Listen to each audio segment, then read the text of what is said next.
While this entire week of posts feels exposing, perhaps none more so than today's on honesty. That is right. Despite decades of struggling with anger and adultery, despite 2 divorces, honesty is what hits home hardest.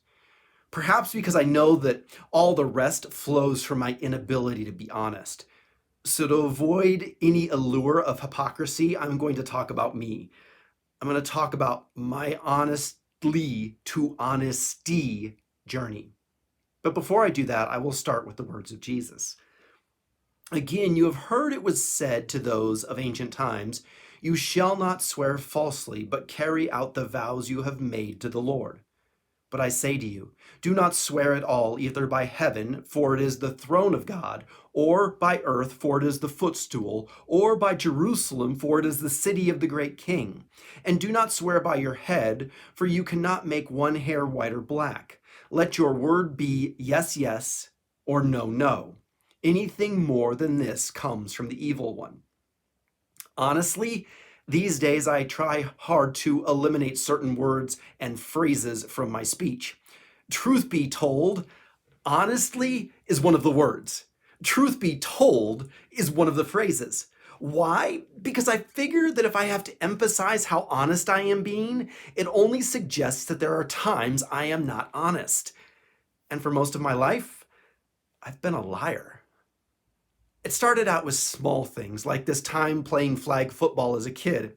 It was a fourth down play. I lined up in the center of the defensive line. The other team ran a handoff up the middle. I grabbed the running back's flag right after he made the first down, but I intentionally dropped the flag on the other side of the first down line. I have no idea if my coach saw what I did, but he quickly pointed out the location of the flag. My team took possession. Even as an adult, I often found myself hiding small errors and everyday mistakes. I found myself terrified of potentially doing something wrong. Even when I did something simple like forgetting to pick something up at the store, I found myself compulsively defending, excusing, explaining, and rationalizing my behavior. And then there were the big lie tactics. I would often only tell part of the truth. I would say something like, I met up with a friend or I went rock climbing. What I failed to mention is that the friend was a stranger I hooked up with, or that I met up with someone after rock climbing. These deceptive manipulations allowed me to be honest on a technicality. What I said was true, but I failed to tell the whole truth. At other times, it was me offering what Kellyanne Conway once called alternative facts.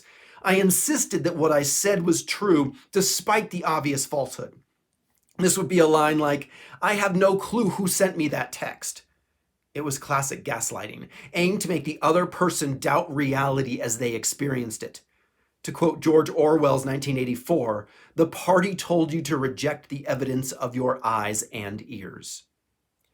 There were even times when I insisted something was true with the purest of intentions and desires in that moment. It's the last time, or I swear I'm done with that, come to mind. I hated who I was and how I lived. And while what I said was true when I said it denying the reality that once circumstances changed, so would the desire to remain faithful. That is because for many years, illicit behavior was the only effective solution I knew would calm my inner world.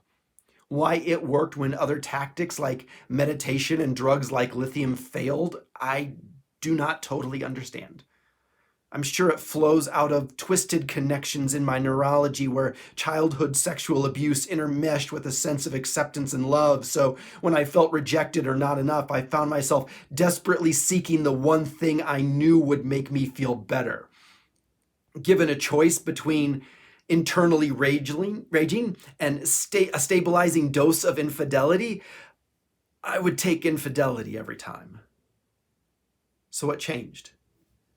What allows me to journey from honestly to honesty?